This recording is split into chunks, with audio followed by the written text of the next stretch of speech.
Friends, ये information जो video से मैं देने जा रहा हूँ, ये जीपी रेटिंग करके प्लेसमेंट जिनको जिनको नहीं है उनके लिए काफ़ी यूज़फुल हो सकती है।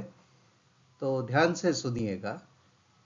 बहुत सारे लड़के जीपी रेटिंग कर लेते हैं और बाद में उनको पता चलता है कि ना तो कहीं शिप है, ना तो कहीं प्लेसमेंट है, ना कोई सैलरी मिलने वाली है।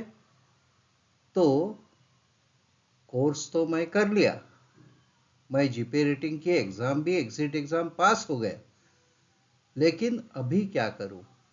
What should I do now?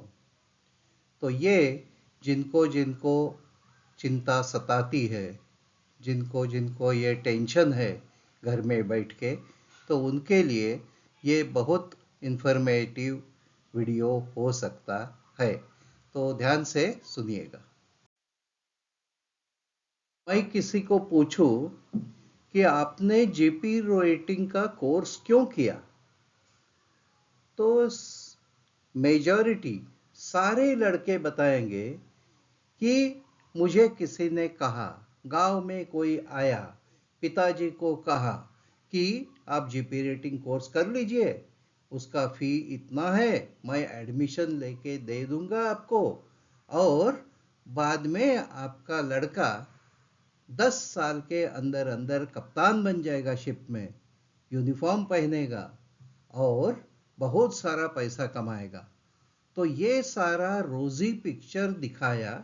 और मैं जीपी रेटिंग, मैं कुछ ढूंढा नहीं, मैं मेरे लिए कुछ भी नहीं ढूंढा, और मैं जीपी रेटिंग के कोई भी कॉलेज में एडमिशन ले लिया जो डीजे अप्रूव्ड है। यस, डीजे अप्रूव्ड है, बात सही है, लेकिन वहाँ कुछ मुझे नौकरी मिलने वाली है, मुझे प्लेसमेंट होने वाला है, उसका रेटिंग कितना है, ये मतलब इंस्टीट्यूट का रेटिंग क्या रेटिंग में है, कुछ मैं देखा नहीं, और आके 2.5 लाख 3 लाख रुपया खर्चा कर दिया। तो देखिए अभी फैक्ट्स क्या क्या है कि about 9,000 GP ratings pass out every year. 9,000 लड़के हर साल जीपी रेटिंग पास आउट हो जाते हैं, और जॉब जो इंडस्ट्री में है, मतलब नौकरियां जो निकलती हैं, वो वेरी फ्यू, मतलब कितना, हंड्रेड्स हो सकते हैं, 1,000 हो सकते हैं एक साल में, दैट्स ऑल। तो इसका मतलब 7-8 हजार बच्चे बिना जॉब के पड़े हुए रहते हैं। तो 9,000 में से खाली 1,000, 1,500, 2,000 मैक्सिमम एम्प्लॉय हो गए, तो 7-8 हजार लड़के लोग घर में परेशानी में बैठे हुए हैं। Campus placement only there for few institutes. Campus में जो कंपनी आती है या लेके जाते हैं बच्चों को, उसमें है training ship Rahman, great eastern institute, तो ग्रेट ईस्टर्न इंस्टीट्यूट खुद के शिप में डाल देते हैं। एक सेवन आइलैंड का न्यू इंस्टीट्यूट है, वो भी है। न्यूसी का गोवा में है, तो वहाँ पे भी है। तो इतने सारे 3-4 इंस्टीट्यूट 5 इंस्टीट्यूट छोड़ा तो 50 इंस्टीट्यूट, करीब करीब 50 इंस्टीट्यूट है।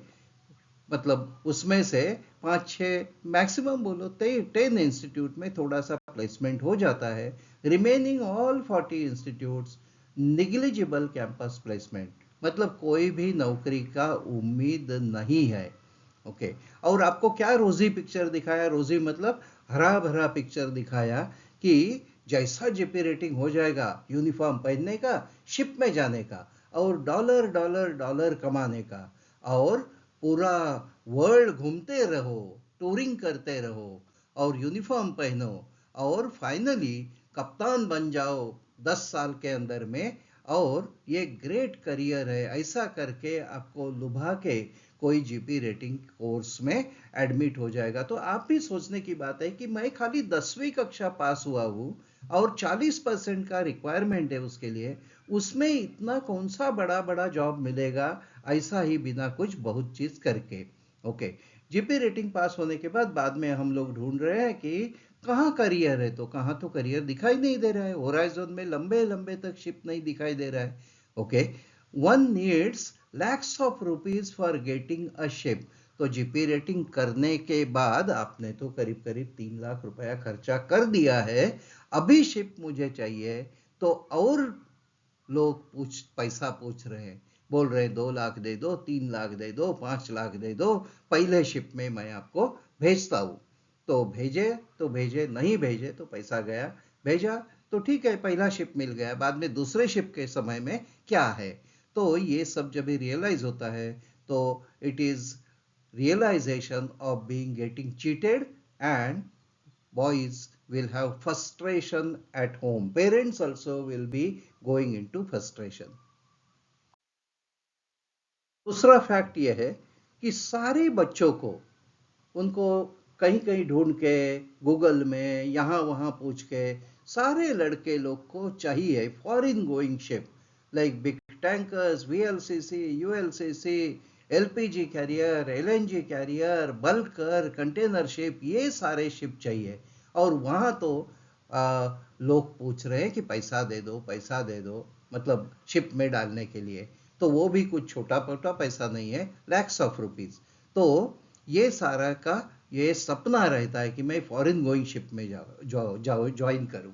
और दूसरा कैटेगरी शिप रहता है, second category can be coastal ships, जो इंडिया के कोस्ट में घूमते हैं, वो शिप्स हो सकते हैं। और दूसरा कैटेगरी है ऑफशोर में जो काम करते हैं शिप, अलग अलग नेचर के, जो ऑफशोर सप्लाई वेसल है, प्लेटफॉर्म सप्लाई वेसल है, एंकर हैंडलिंग टग है, टोइंग वेसल्स है, बहुत करीब करीब 7-8 टाइप के शिप है।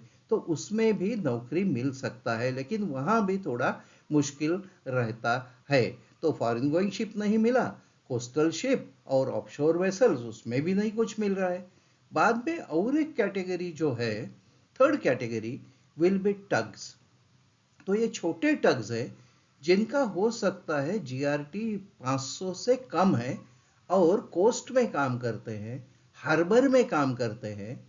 और दूसरा एक कैटेगरी है एमबीसी, मिनी बल्क कैरियर्स। तो ये भी कोस्ट में चलते हैं, छोटे शिप रहते हैं। और बट इनका खासियत क्या है कि ये शिप बहुत सारे they are registered under merchant shipping act. तो ये एक देखना बहुत जरूरी है, मर्चेंट शिपिंग एक्ट रजिस्ट्रेशन। और उसमें खाली प्रॉब्लम हो सकता है टनेज।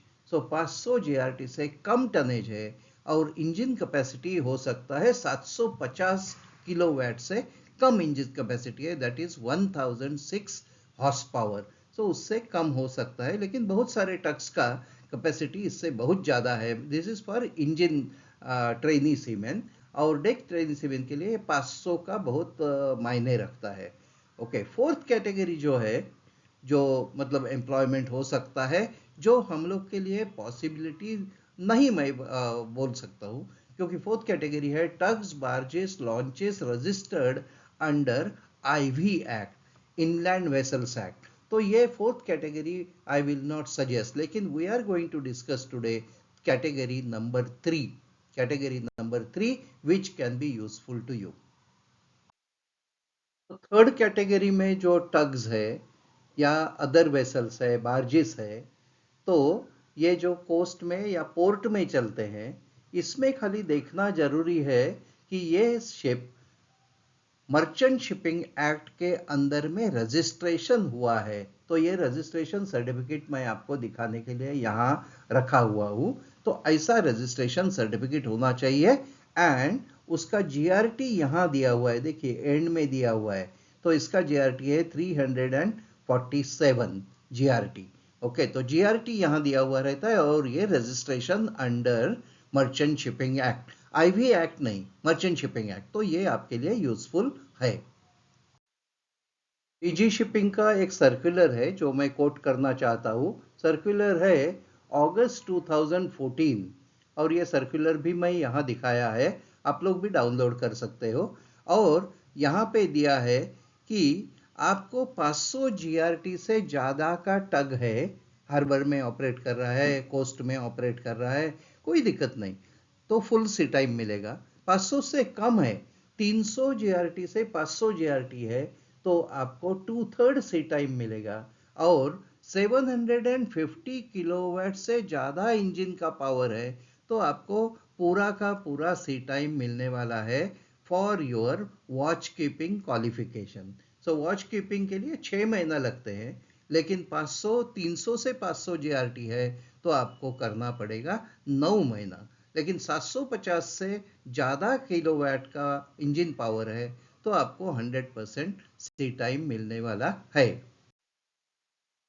ये वही सर्कुलर का पेज नंबर 2 है, जो भी आप रिफर कर सकते हो कि किनको किनको सी टाइम मिलेगा, और सीडीसी जिनके पास है वो ये इसमें भी तो हार्बर टग में या कोस्टल टग में काम कर सकते हैं and become eligible to obtain their watch keeping certificate for deck and engine.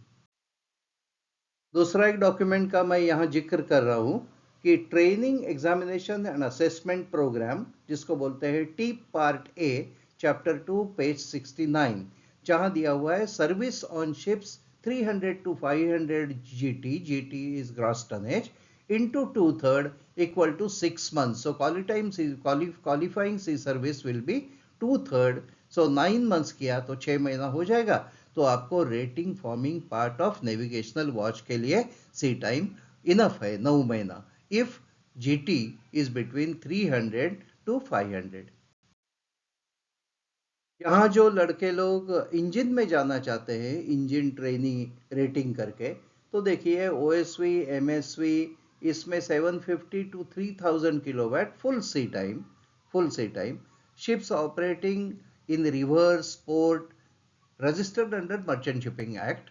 So 750 to 3000 full half rate C time जो हार्बर में काम करते हैं, लेकिन उनका 750 to 3000 किलोवाट है, ये हाफ रेट मिलेगा।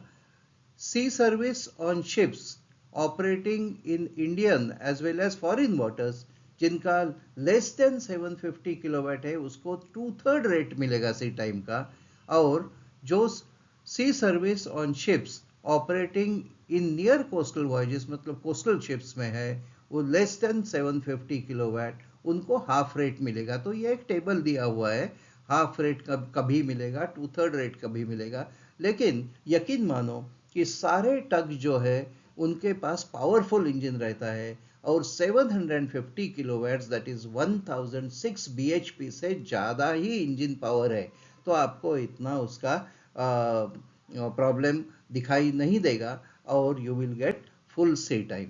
तो ये है दिया हुआ chapter 3 page 53 of TEAP A, इसमें से मैं ये एक्सट्रैक्ट निकाला हुआ हूँ। तो अभी बात ऐसी बन जाती है कि मैं कहाँ ज्वाइन करूँ, तो कौन मुझे नौकरी देगा, किसके पास ऐसे टग्स है।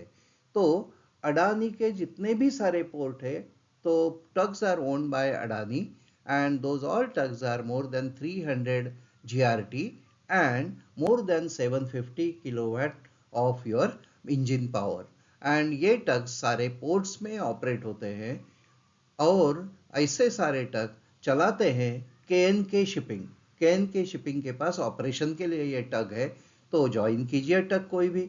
दूसरा है ओशन स्पार्कल, तीसरा कंपनी, अनेक कंपनी है कि जो हार्बर में टग चलाते हैं, लेकिन खाली बात क्या याद रखना है कि tug should be registered under merchant shipping act, so certificate of registry should be under merchant shipping act, जैसा मैं दिखाया है वैसा वाला सर्टिफिकेट ऑफ रजिस्ट्री होना चाहिए।